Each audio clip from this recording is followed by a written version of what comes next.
নমস্কাৰ মোৰ মাদাছৰ চেনেলত আপোনালোক সকলোকে বহুত স্বাগতম জনাইছো। আজি ব্ৰইলাৰ চিকেনৰ এটা ৰেচিপি লৈ আহিছো। একেবাৰে কুইক ৰেচিপি বিলাহীৰ সৈতে বনাম। কেনেকৈ বনাম চাব। আৰু তাৰ আগতে প্লিজ যিসকলে মোৰ ভিডিঅ'ত ফাৰ্ষ্ট টাইম আহিছে প্লিজ মোৰ চেনেলটো যেনেহ'লে ছাবস্ক্ৰাইব কৰি লওক। এণ্ড যদি মোৰ ভিডিঅ'টো চাই ভাল পায় প্লিজ লাইক আৰু কমেণ্ট কৰিব। এণ্ড মোক এতিয়া আপোনালোকৰ ছাপোৰ্টৰ বিৰাটেই প্ৰয়োজন হৈছে। প্লিজ মোক ছাপোৰ্ট কৰক যাতে ময়ো আগুৱাই যাব পাৰোঁ আৰু মোৰ ভিডিঅ'খিনিও যাতে মানে ভিউজ বাঢ়ে। প্লিজ মোক হেল্প কৰক। তো বলক বেছি কথা নাপাতো, ৰেচিপিটো ষ্টাৰ্ট কৰোঁ। এয়া হয় ব্ৰইলাৰ চিকেন। এতিয়া মই শুকান মছলাখিনি ডাইৰেক্ট ঢালি দিম ওপৰতে। চাই থাকিব মই কেনেকৈ বনাওঁ। নিমখ, হালধি, কাশ্মীৰী মিৰ্চ কালাৰৰ কাৰণে, অপশ্যনেল হয়।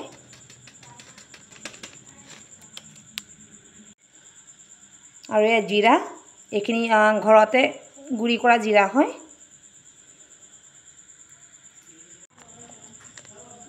ধনিয়া পাউডাৰ, জালুকৰ গুড়ি আৰু এয়া চিকেন মছলা।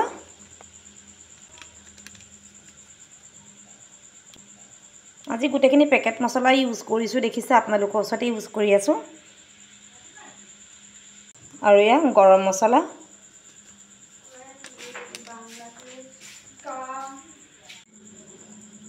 আৰু এয়া অকণমান মিক্স মছলা হয় এইটো, এয়া ঢালি দিছোঁ। এতিয়া এই গোটেইখিনি ধুনীয়াকৈ মিক্স কৰি লওঁ। মই হাতেৰে সানি দিছোঁ। আৰু জলকীয়া গুড়িটো মই একেবাৰে শেষত দিম, কাৰণ ঘৰত সৰু ল'ৰা ছোৱালী আছে আপোনালোকে জানেই।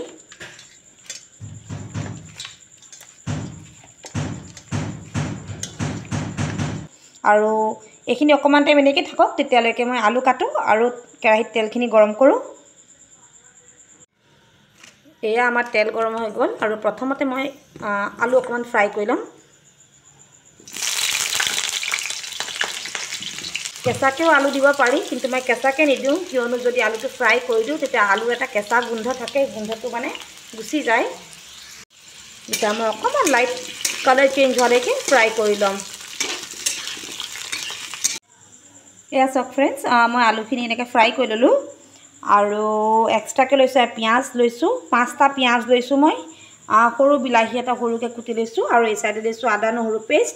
আৰু এয়া মোৰ মেৰিনেট কৰি ৰখা মাংসখিনি। মেৰিনেট নালাগে, 5 মিনিটমান কৰিলে হয়, মানে যোগাৰ কৰালৈকে এইখিনি হৈয়ে যায় ধৰক। এতিয়া প্ৰথমতে আৰু এই 3টা ইলাইচি লৈছোঁ। প্ৰথমতে এই ইলাইচিখিনি তেলত দিওঁ।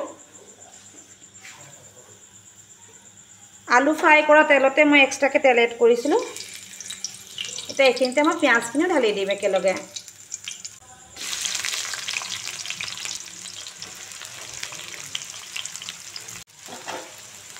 এতিয়া এই পিঁয়াজখিনি অলপ সিজিবলৈ দিওঁ, মানে লাইট পিংক হ'বলৈ দিওঁ। তাৰপিছত দেখুৱাই আছোঁ মই কেনেকৈ কি বনাই আছোঁ। এনেকৈ বনালে মাংসটো খুব কম টাইমতে বনে আৰু খাবলৈ অলপ ডিফাৰেণ্ট এটা টেষ্ট আহে। বনাই চাব কেতিয়াবা, বিৰাটেই ভাল লাগিব। আৰু এতিয়া পিঁয়াজখিনি অলপ হ'বলৈ দিওঁ, মানে অকণমান কালাৰটো চেঞ্জ হ'বলৈ দিওঁ। এয়া চাওক, পিঁয়াজখিনিৰ অকণমান কালাৰ চেঞ্জ হ'ল। আৰু এতিয়া মই এইখিনিৰ ওপৰতে কুটি ৰখা বিলাহীখিনিও এড কৰি দিম।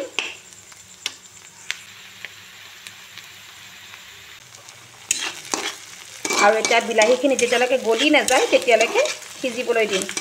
মানে বিলাহীখিনি সম্পূৰ্ণ গলাই ল'ম, মিডিয়াম ফ্লেমতে গলাম। এয়া চাওক ফ্ৰেণ্ডছ, বিলাহীখিনি ধুনীয়াকৈ গলি গ'ল।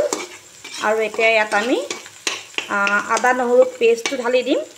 আৰু আদা নহৰু পেষ্টটো ঢালোঁতে একেবাৰে ফ্লেমটো মানে ল' ৰাখিম, নহ'লে সোনকালে এটা গোন্ধ ওলাই যায়, জ্বলি যায়।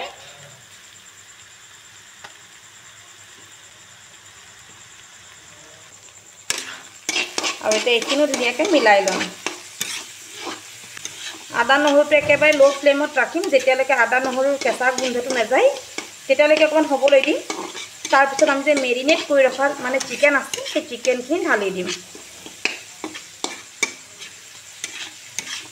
এতিয়া এই চিকেনখিনি মই এটা ঢালি দিলোঁ। চিকেনখিনি মই ধুনীয়াকৈ মিলাই ল'ম।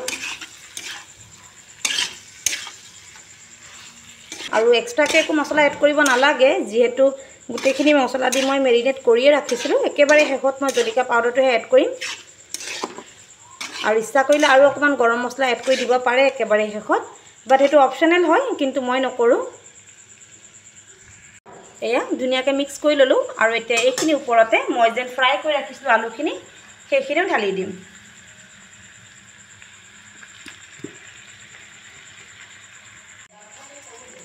আৰু এতিয়া এইখিনি অকণমান লৰাই লওঁ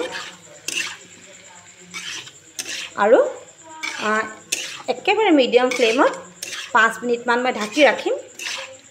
তাৰপিছত আকৌ অকণমান লৰাই দিম। 5 মিনিটমান হ'ল, অকণমান চেক কৰি লওঁ কি হৈছে। এয়া বহুতখিনি হৈছে দেখিছেই, কালাৰো চেঞ্জ হৈ গ'ল, সিজি গৈছে। এতিয়া অকণমান মিডিয়াম ফ্লেমতে ভাজিম আৰু হালকা হালকা গ্ৰেভি বনাম, একেবাৰে ড্ৰাই নবনাওঁ।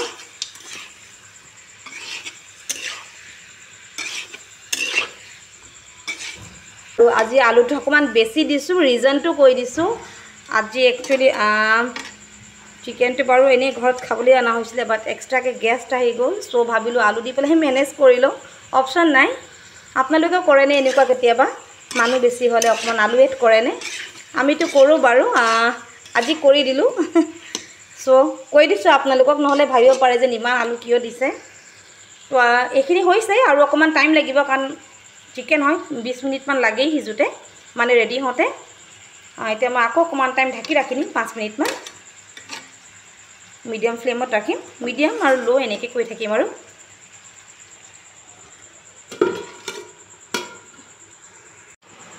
ফ্ৰেণ্ডছ 5 মিনিটমান হ'ল।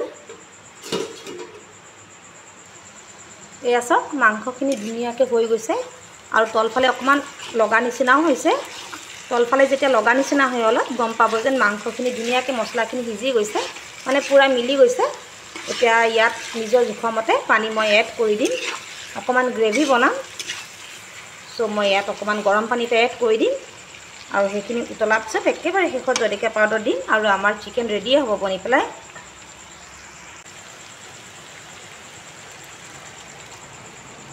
এয়া মই ধুনীয়াকৈ পানীখিনি মিলাই ল'লোঁ আৰু এতিয়া এইখিনি আৰু 5 মিনিটমানৰ কাৰণে মিডিয়াম ফ্লেমত ঢাকি ৰাখিম আৰু শেষত জলকীয়া পাউডাৰ এড কৰিম আৰু আমাৰ চিকেন বনি পেলাই ৰেডিয়ে হ'ব।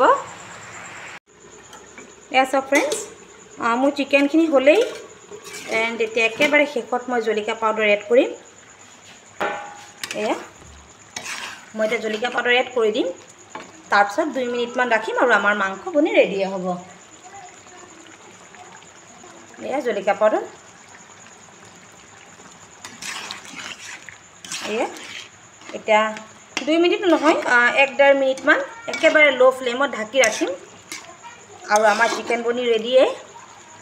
আপোনালোকক মই দেখুৱাই আছোঁ ছাৰ্ভ কৰি পেলাই কেনেকুৱা হৈছে একেবাৰে শেষত। এইয়া চাওক ফ্ৰেণ্ডছ, আমাৰ ফাইনেলি স্পেচিয়েল ব্ৰইলাৰ চিকেন বনি পেলাই ৰেডি হৈ গ'ল।